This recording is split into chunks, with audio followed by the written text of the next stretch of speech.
Zdravíčko, ja ťa vítam pri ďalším videu ze série záhoráckých farmvlogů s číslem 21. Tak jak je zvykem pri týchto mojich záhoráckých farmvlogoch vždycky si predstavovať nejaký stroj na našej farmičke, tak to bude aj dneska a dneska to bude hodne špeciálne. Ale skôr než sa dostaneme k veci, chcú pozdraviť mojich najväčších fanúšků ze 6B, Petra, Kumne a tak ďalej. Takže vás zdravím. Nezabudnite dať like na video. Ale teraz vážne. Predstavíme si dneska stroj, ktorý u nás je vlastne od jesene, ale ne od jesene je náš. Ale k tomu sa dostaneme bližší. Je to stroj, ktorý už ste měli možnosť vidieť na jednom videu. Je to stroj, ktorý už mnohí videli tady, keď jezdia okolo hen tam na tej hlavnej ceste vzadu, co je, tak už sa mňa pýtali, že nám tu v záhrade niečo stojí, či to je naše. A áno, dneska sa k tomu dostaneme, je to tak. Skrátka, jednoducho, poďme si ho predstaviť. Je to tento Major. Ne? Či ne, to není on. Takže či by to chcel nejakú napínavú hudbičku, alebo co?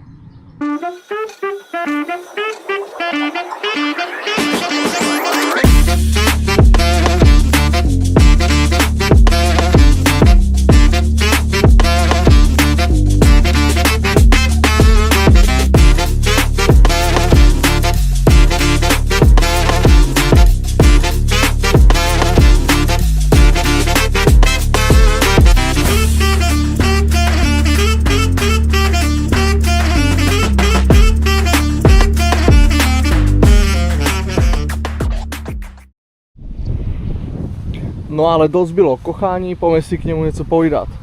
Takže, jak ste si mohli všimnúť, je to traktor Fendt, konkrétne 312 Vario ve výbavě Profi Plus, což značí vlastne takmer všetko, co je dostupné, má ve vybavení.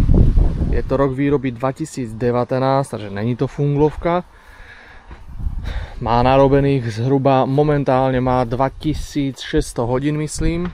Co sa týka tého čísla označenia 312, tak 12 to je, že zhruba tých 120 koní, trojková rada. Ve výbavě má samozrejme aj tyto ramena originál, ke ktorým sú ešte v podstate lyžica nakladač, paletizačné vidle a ešte taká špeciálna lyžica na zbíraní kameňov, alebo že vraj by sa dala použiť aj na hnúj, ale to sme ešte neskúšali. Takže asi toľko o tej výbavie. A co sa týka ceny, cenu vám říkať nebudu, ale poviem vám tak, mohli sme si ho dovoliť úplne v pohode. No. Sice už bývam len ve stane a im len suché rohlíky, ale hlavne, že máme traktor. Ne, každopádne srandujú. Tento traktor, naňho sme si zebrali vlastne požičku, aby sme si ho mohli dovoliť. A včil, proč sme taký traktor zebrali, keď máme tak málo hektáru? No to je dobrá otázka. Jedna vec je tá, že tých hektárov už nemáme, ja neviem, 3-4, jak sme mieli dosavať, ale tých hektárov je 38 ornej púdy hektáru. Tento rok by nám měl pribudnúť, keď sa podarí ešte nejakých 20, takže okolo 60 hektárov na jeseň už by sme mieli obrábiať. Takže aj proto, to je jedna vec. A druhá vec, zároveň aj pozvánka na niečo, na co by ste sa mohli tešiť. Aby sme si tento traktor mohli dovoliť a splácať vlastne ten úvier, musí si na seba zarobiť tento frajer. Takže cez leto pojede na služby, nejaké služby už má za sebou, ale cez leto tých služeb by mělo byť ešte víc, čeho budú možná aj nejaké videjka, či si dokáže teda na seba zarobiť a no, vy budete môcť byť tutého. Takže to je jedna vec, na ktorú sa môžete tešiť. Druhá vec je tá, že my sme ho vlastne spočátku mieli len požičaný na vyskúšaní, kedy sme vlastne platili len za odpracované motohodiny, aby to bylo vlastne také ako fair, že nám ho nepožičá niekto len tak zadarmo. No a keď sme sa rozhodli teda, že ho kúpime, tak sme zaplatili vlastne už bez tých motohodín tú sumu. Takže už je v podstate náš a dúfam, že bude slúžiť dobre. Je to traktor úplne odlišnej kategórie, tak jak sme videli dosavát, tí co máme doma. A je to poznat. Bardo si poví, naproč takýto úplne zbytečne drahý, že ako nač tá navigácia a tak. Původne som byl ten názor též nač navigácia, ale jak som s ňou začal robiť, tak som vlastne po prvej sezóne sme zistili, že je to velice dobrá vec a pomaličky sa vám tá navigácia alebo tá investícia do navigácie sa vám pomaličky, ale iste vrátí. No nebudu takto len klábosiť, podívame sa dovnútra.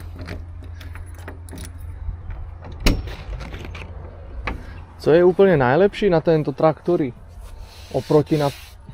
oproti napríklad tému kryštálu, to co mi tam hodne chýba sú títo čudlíky, ano, kde si víte ovládať ramena hore dole pri zapínaní náraďa, kardán si víte zapnúť, takisto si víte hydraulický okruh pridávať, ubírať, alebo respektíve takto vysvetlím, keď tu máte tretí bod, tak jak ja, hydraulický, tak si ho víte vysunúť a zasunúť.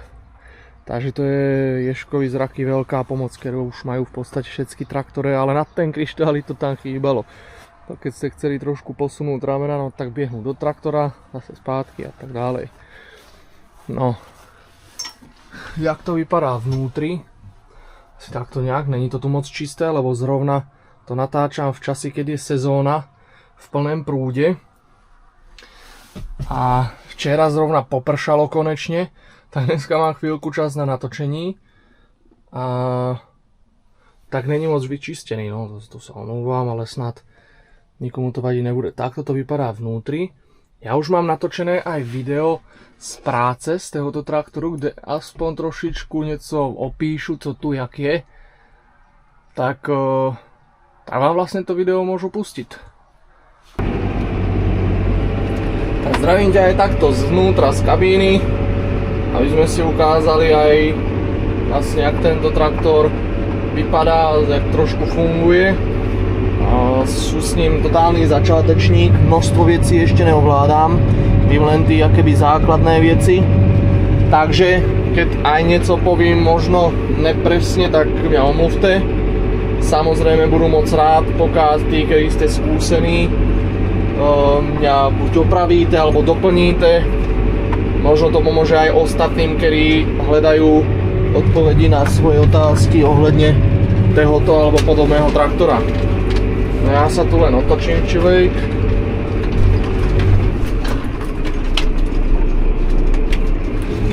Samozrejme tento traktor sa umí otáčať aj sám, keďže je to výbava Profi Plus, že plná výbava. Ale opa, co to je? Co som to tam videl? No, na to sa ide kúknúť. Hop.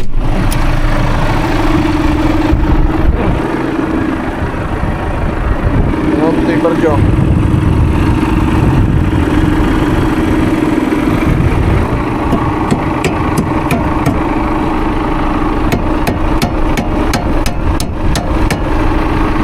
Dúfam, že mi to nevybuchne v traktori. A nejaké veci sa tu nájdú. Tady sa vyzujú, jak v obývačke. Dobre. Takže jak som říkal, on sa umí otáčať sám, akurát ešte sem to tak nejak keby nevychytal. Nevím úplne presne, jak sa to robí. To ešte budú muset sa doučiť. Tam dole. Ideme. No, takže asi tak v základe. Rok výroby měl byť, myslím, 2019. Najezdených má nejakých 2500 hodín, což není tak moc.